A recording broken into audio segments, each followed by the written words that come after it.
Sayang hindi na video ang kaguluhan eh. Oh, medyo tahimik na yan. Pwede na talaga. Masikaso na yung dalawang ate. Oh. Kain na. Si Daddy nagluto niyan. Masarap yan. Daddy kain na. Kain na.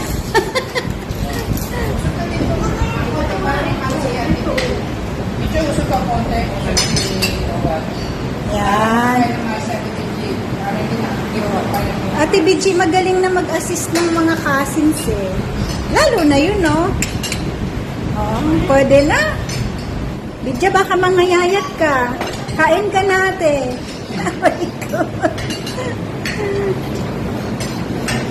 Parang nagilo-gilo ang ano natin. Oo.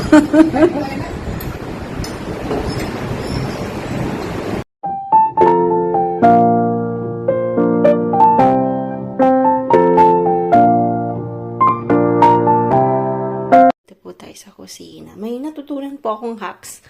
So, ito po, nalagyan ko na ng first, tapos sabi ko, naisip ko, i-share ko kasi maganda siya, po.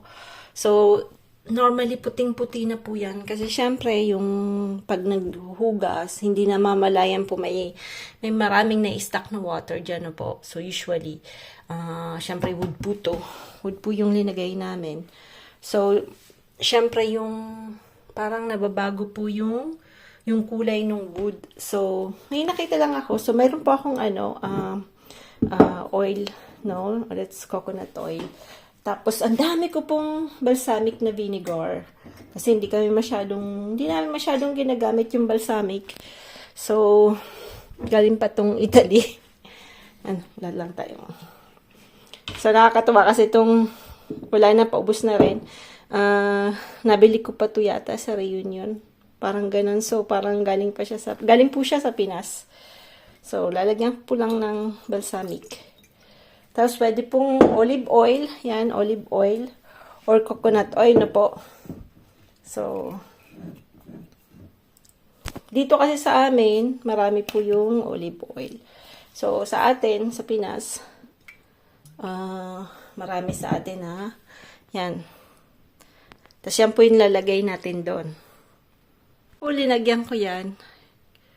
Tingnan mo kung gaano siya kakintab na po. So, ganyan lang. So, dapat mix homogen yung Yan.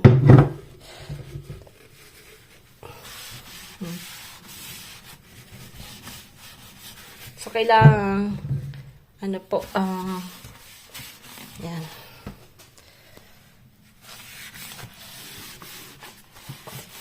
Yung pagkakaiba ng dito, tingnan nyo po, madumi, diba? Parang hindi kita, pag linagyan nyo yan, tingnan nyo kung gaano kakintab. Talagang gagawin natin to, yan, kung gaano kakintab, diba? Doon, hindi. Yan, tingnan mo, tapos dito, tingnan nyo po dito. Kaya lang, hindi masyadong kita po sa camera kasi naman camera ni Manay Temi. Dito ba kaya? Ayan.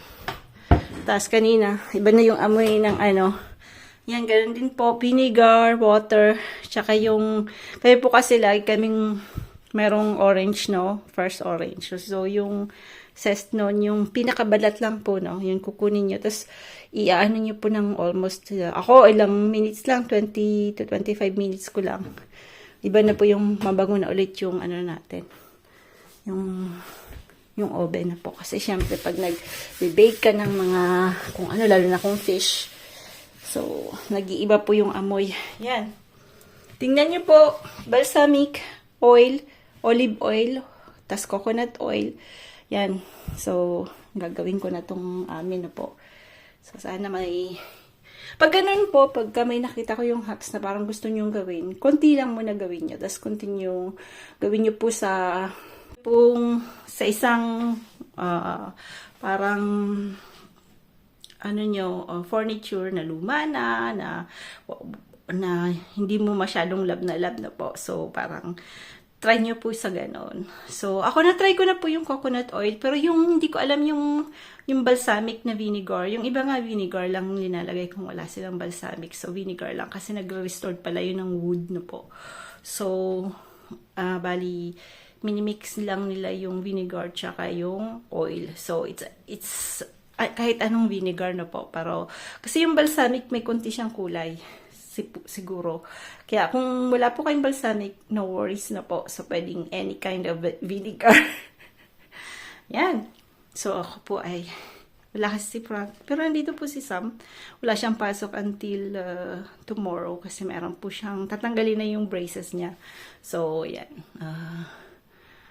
Yung lulutuin ko naman mabilisan lang kasi ang dami pong tira. Kahapon na liba nandito si Osh. Tapos na-late pa po yung train niya kasi merong fire along the rails. So, na-late siya ng 1 hour po. Yung bali na cancel yung first na train niya. That, luckily, mayroon pong another train, pero another 1 hour yung wait niya. So, it's okay. Kasi, pero syempre dumating siya sa Montpellier ng around 2300. So, that's 11 o'clock ng gabi na po. So, syempre, warned po kami. But anyway, pagka dumating naman siya, magpa-picture siya na talaga siya sa kanyang dormitory na po. Kasi minsan, sasabihin niya nandun na siya sa dormitory, pero hindi pa, malapit pa lang. So, gusto namin, magsasabi siya, magpipicture siya. Pag-pens ka medyo. Para alam namin na nandun na siya sa bahay na po, sa kanyang dorm. Yan po yung mga, pagka may anak ka talaga, I mean, your worries is not hanggang mamatay yata tayo, ganun talaga na po. So, anyway, ayan. Buhay pamilya. O lang po. Yung, di ba yung mga brown na yung water nito, mainit pa po. So, kuha ka po yun dyan. Tapos yan po yung pandilinis nyo. Kasi yung acidity po nung, tingnan mo po. Bilis matanggal. Yan.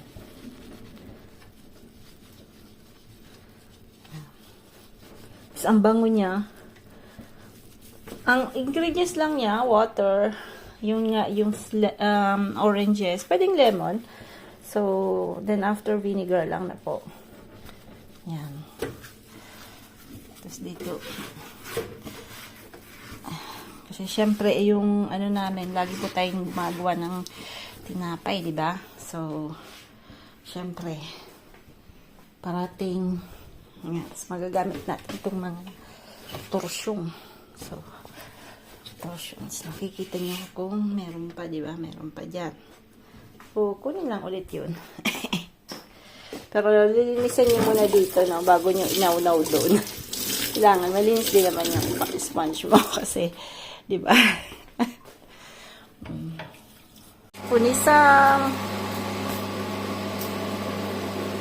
babet po yan. Yan, lunch time. And me, syempre, it's chicken feet.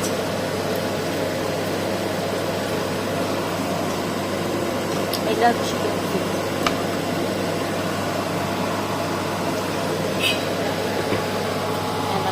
Luto tayo ng pala. Ulit. Lalagyan natin yan sa rice na.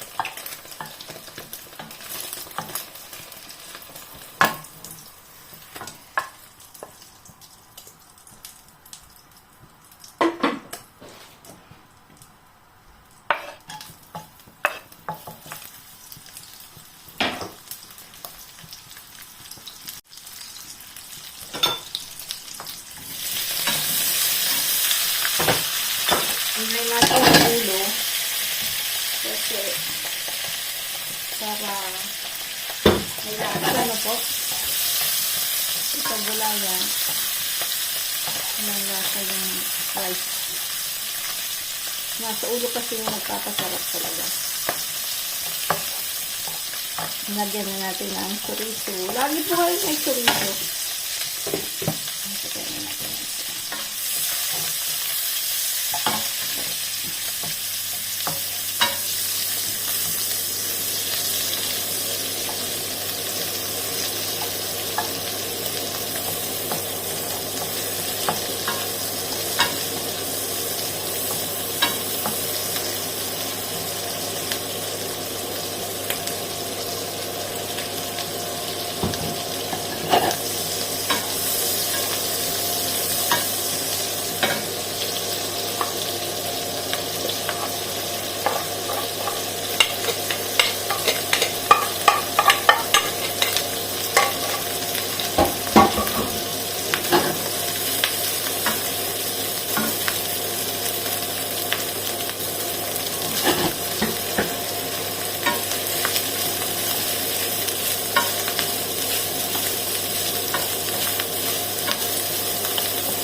yan. Bilisan lang talaga. Kalimutan ko yung bawang.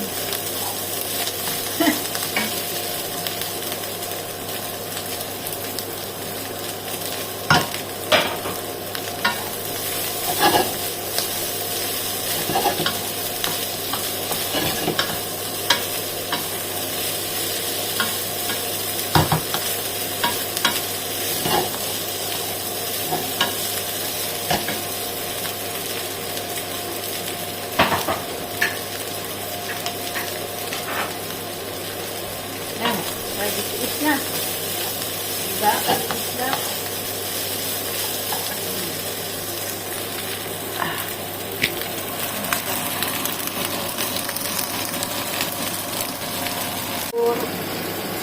At yung bikis.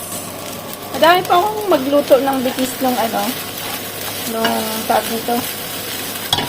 At matagal naman po siya masira, mga dalawang araw, 3 araw. Kasi mayroon pong vinegar yan. Balik tayo dito. Ang tagal ko pong hindi nakapag sa labas. Gawa ng grabe yung hangin, anak ng pating. Ayan. Yung iba tumubo na, kaya lang hindi namin nilagyan ng marking. So, hindi natin ito puro flowers. So, ayan. Walang, ito po yung yung Chinese chives na po. Hindi siya sibulino, different po siya. So, ang dami kong seeds niyan. So, kung may gusto, magsabi lang. Tapos, ayan po. Dadalang ko si mama. Pag pumunta kayo ng farm, hingi na lang kayo kay Lola. Pag nakauwi po kami ng this June kasi ayan. Ito, pinasok ko kasi lumalamig po. Ang lamig ng gawa ng hangin, nagdadala ng lamig. So, pinasok ko po siya. Nakuha ko na po yung mga seeds kasi, yan nga, iniipon ko po yan. Kasi gusto ko pong, yung ganito. Yan. Kasi gusto ko pong sa mga empty spaces ko. Gusto kong lagyan. Ang dami po niyan. Mabilis po siyang dumami, as in. Pero mabilis lang naman siyang tanggalin if ever na crowded na po yung garden, So, may mga ibon. So, maganda yung panahon today. Medyo umano yung hangin. Siguro darating maya yung hangin. But anyway, wala nang masyadong hangin. So, ilang araw po kami mahangin. Pag ganyan ako, nakakaasar din. Parang gusto mo nang lumipat ng bahay na po. Kung pwede lang na, kung mayaman ka lang, dami mong bahay sa iba-ibang lugar. But anyway, dahil pobresito lang tayo, we have to stick. We're birthday kasi mayroon tayong bayan na po. So, ganun talaga. Hindi mo, you cannot have what you want, diba po? Pero you have to be contented kung anong meron. Huwag mong hanapin kung wala ka, diba po? So, kung ano lang yung pwede. So, you have to be happy with that. So, kasi ako, ang happiness ko is here. So, pag mahangin, parang di ako makalabas, nadideprime ako. Anyway, kaya ngayon medyo walang hangin. Sabi ko, I will stay a little in the garden na po kasi ang dami ko pang gagawin. Tapos ayan, yun po yung grapes. Tapos yung sabulino, tingnan mo magbubulaklak na. Yung bulaklak po niyan, pagka end of na ng flower, marami po siyang seeds. So kukunin nyo po bago malaglag. So mabilis pa siyang dumami, kaya lang syempre, kailangan, ako po lagi ko siyang gamit na gamit. So, ang dami ko pong tinanim na ganyan. So I said nga na, dadalang ko si mama ng seeds kasi mahilig po siya sa sibulino. Alam mo naman yung mga luto natin, pating may sibulino, di ba po? Sa sinigang, sa sinangag. So, si mama ganun din sa isda. So, dadalhan ko siya ng seeds niya. Tapos may binirin ako ng seeds na in case na hindi ko maabutan yan, at least meron ako na nakapack na seeds para sa kanya, no? Tapos yung celery, ayan. Tapos may ibang klaseng celery po dito sa amin. Parang ang amoy niya po ay ano ba tawag nito? Yung ang bangong-bangong kinchay, parang kinchay yung amoy niya. So, ang maganda po sa kanya, namamatay siya during winter, pero nabubuhay siya ulit. So, parang bantay mo lang siya, bibilhin na po. So, last time, dalawa yung binili ko. Ayan po. Ayun siya, yung nakatutok na yan sa camera. Ayan po siya yun. So, ayan, parang naririnig ko yung hangin.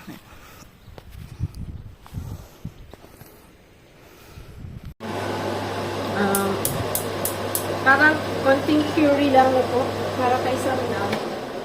So, ako po lalagay ko sa mainit. Yung una, yung curry na po. Kasi yung perfume niyan, lalo ko lang yan, napanood ko lang din yan. YouTuber sa Yuna. Chinese. Nalagyan niya muna po yung mga aromats niya. Sinigrill niya na po. So,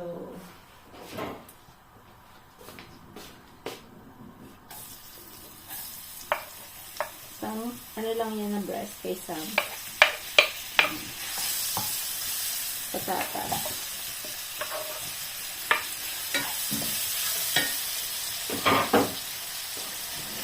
Ang bango. Yung combination ng curry tsaka turmeric na po, maganda.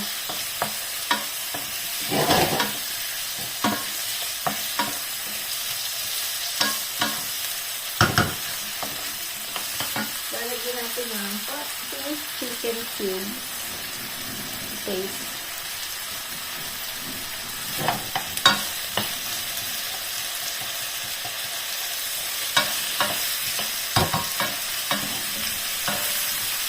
Yan.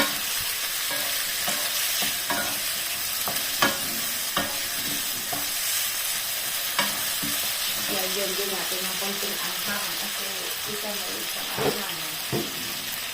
Siyempre. Mana kanino. Kay Titanica. Titanica po may sa maanghang. Nakakanis din po yung uwi po sila ng February, next February. So, next 2027. Kaya lang kami, gusto yun man namin, yung mga bata kasi nandito, may paasok sila na po. So, hindi naman namin pwede maiwan yung mga bata. Let's go. Lagyan natin ng clove water. So, water lang yan. Yan po yung iniinom ko everyday.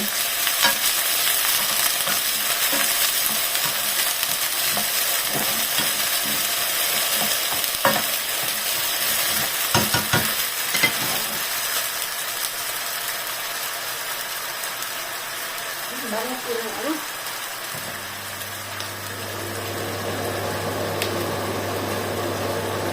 Takpan lang natin yan. Kasi medyo matagal yung patatas. Patatas kalaban natin. Patatas ko medyo matagal yan maluto na po. So yan. Aning ko lang yan. Piprepurin ko lang yan. Wala dito si Pang. So may prito-prito. So lalagyan natin ng maraming. Si Sam kasi hindi niya gusto yung maraming tinis na po.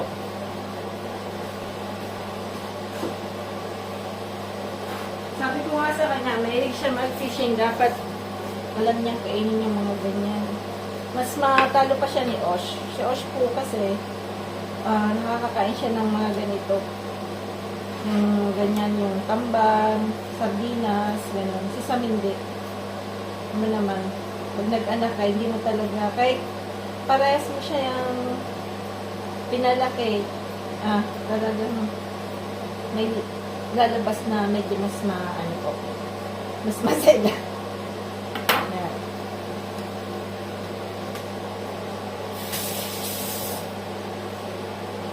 Bigyan natin siya ng asin.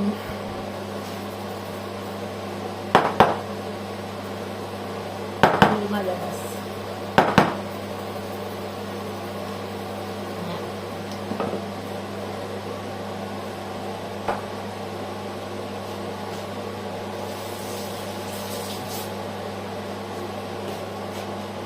Kanina, nasa labas po ako, but now it's really mahangin ulit. Lumabas ako kasi alam mo naman na, yun nga sinabi ko kanina, nabuboard talaga ako pagka hindi ako makapaglabas. So, kagabi, hindi ko lang na-feel po, yung ano namin, Gutierrez tag, ito yung daanan ng tubig, natanggal ulit yun. So, inano ni Sam, inaayos ni Sam, sabi nga ng tatay siya na lang daw mag-aayos. But anyway, sabi niya, mama, ako na ayusin ko para may magawa naman daw siya. Kasi naboboard din. So, pinagawa ko sa kanya. Hindi ko na po pinihin pa sa inyo ng Philippines siya. So, yan. So, yun po yung ano namin dito. Medyo mahangin-hangin. Hanggang ano pa yan, Friday. Tapos, parang 3 days kaming walang hangin. Then, another Thursday, mahangin ulit. Diyos kami, sabi ko ba, matindi tong hangin na to Ayan, lalagyan ko po ng konting, creme fresh. Wala tayong, wala po akong,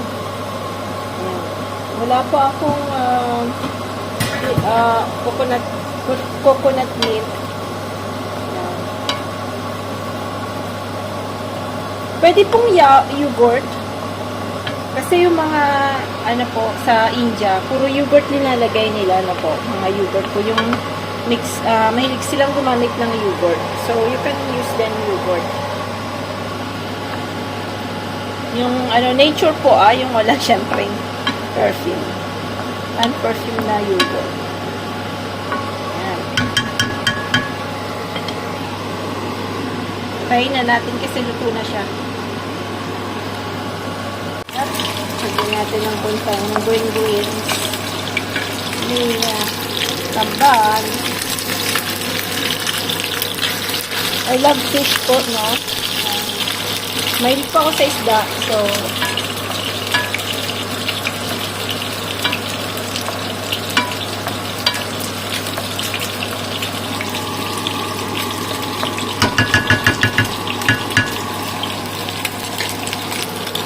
hanap daw kami ng c'est quoi des crevisses en France, English? C'est crayfish. Crayfish, yes. I'm going to take crayfish. Yes, it's Pogi, Pogi. Kanap kami ng crayfish, Bota. Panalo yung bota. Basket kami dala. Pero ang namin is crayfish. Driver, hands-on driver. This is like adventure. Baka may mga tao dun sa pilot. Sa river. Kasi nung nasa Limo po kami, si Sam, nagka-catch siya ng crayfish. So, crayfish not really my favorite, Yan po yung river namin. Pero tingin ko, tiragok na yung crayfish. Kasi dito sa France, ang mahirap po, hindi ka masyadong kampante pag fishing kasi pag wala ka pong lisensya, pwede kang huliin, bigyan ka ng big amount. Opo. Kasi dito, lahat po ay may license. So, kung magbe-fish ka ng by the sea ngayon, meron ng license, sa river may license. So, you have to pay for 1 year. I don't think how much, pero so, kailangan mong mag-avail ng ganon. Pero ewan ko lang kung yung crayfish, kailangan mo ng license. Kasi sabi ni Sam, hindi daw. Pero to Sam, lang to hula-hula niya lang yan Ayan po yung river. Yan tayo pupunta. River. So, Tingnan natin kung saan tayo. Là-bas, c'est bien, mais bon, par contre, c'est là, sur la route. Non? Tu veux aller où? Bah, c'est toi qui décides. C'est là-bas? Ouais, d'accord. Ça, c'est bien, mais bon. Après, on descend de l'autre côté, non? Ay, may isang tao. Qu'est-ce que tu fais ce coup? Kami nag walking kasama si Osh. Ayan. Pero ang init in fairness. Tapos tingin ko the river is there. Kaya lang naman ipapark yung car ni Sam. Kasi itong walang pwedeng mapag-parkingan dahil yung road is very narrow. Ayan, tingnan mo. Yung river, alam ko may river sa tag nito. Somewhere there.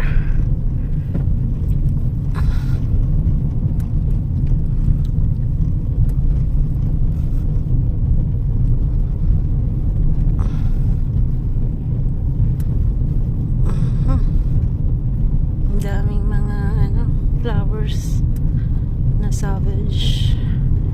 Yan, seryoso. Ayan na. Ayan, dito meron ditong river, alam ko eh. Yan, sige dito. Oh, ayan, dito na yun. Yan, here it's river. Yeah, it's here the river. So you can park here.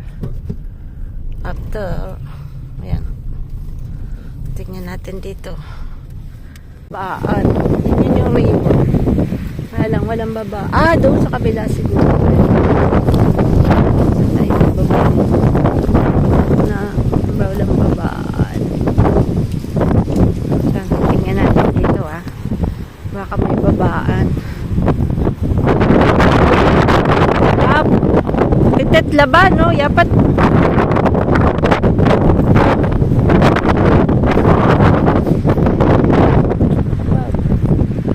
Nice.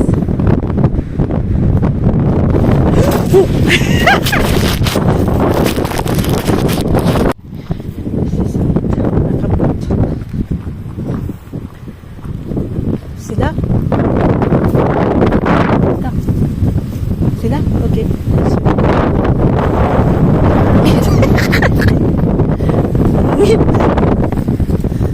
Sobrang hangin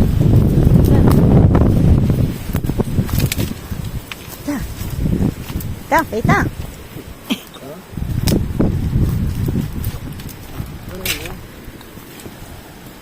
Ça c'est bien pour le gun. C'est comme du bambou en fait.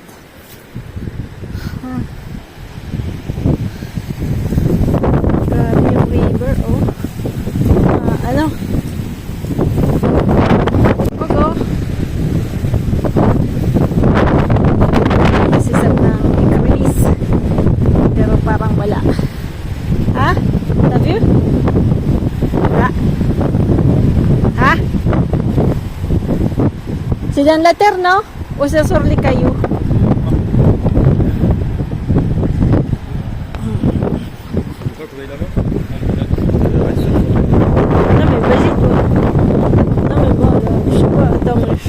Là-bas, il y a des passages là. Barik, ano po? Siya na. Apoy. Lamig. Makakasakit tayo dito sa lamig.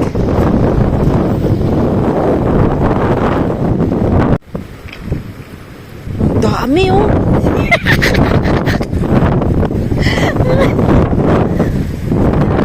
No. Peut-être c'est just a limo Non, pas comme nous. Hein? Avant il n'y a pas ici, tu vois, il était sec ici, mais bon, bizarre parce qu'il n'y a aucun même des bébés, non?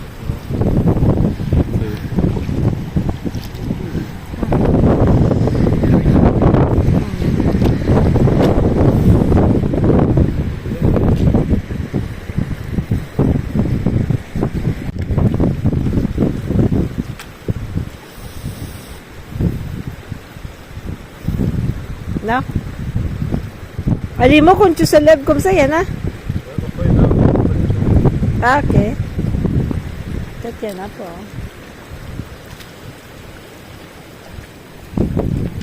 Lamig. Akala niyo, hindi ako kapamon. Oo.